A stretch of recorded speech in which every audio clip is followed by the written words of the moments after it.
Is where's Donte at in his rehab? Is he in a spot where you're thinking he can be on a court and doing some stuff in camp, or is that a situation that might extend into kind of preseason, regular season? Really too early to know. Okay. Incredibly successful surgery. He's doing everything he can right now to be ready as soon as he possibly can.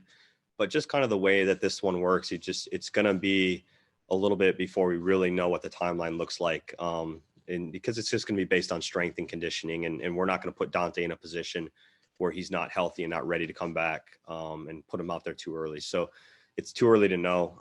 But he's ahead of where he should be at this time, and he's doing an incredible job right now. But it's still too hard to tell what timeline would be. I know he's one of those guys who, with the rookie scale extensions, like he's in that window. Does that affect that at all in your view? Like would you kind of just need to feel comfortable seeing him again on the court? And like, I don't know your timeline on that too, in terms of when you want to know numbers and kind of that type of thing. Yeah, I think, and Donte and I have talked about this a little bit. I've talked to his agents. Like that whole thing it gets complicated. Injuries complicate things. But that doesn't mean that we have like a lack of information on Donte. We know who Donte is. We know what he can do on the floor.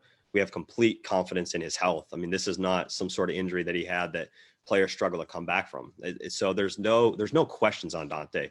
It's really just a question of what's best for him, what's best for us. And at some point when we're willing and able to have those conversations and really try to negotiate something, can we?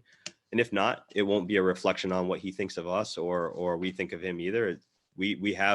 He's on his rookie scale deal. We have another year on his rookie scale deal. If we don't do an extension, he'll be a restricted free agent. If we do, he'll be under an extension. And so we love Donte. We're incredibly bought in on Donte. He's our starting two guard. And he was really good in that position. And we missed him in the playoffs. I know we ended up winning a championship, but we're a much better team with Donte DiVincenzo than we are without.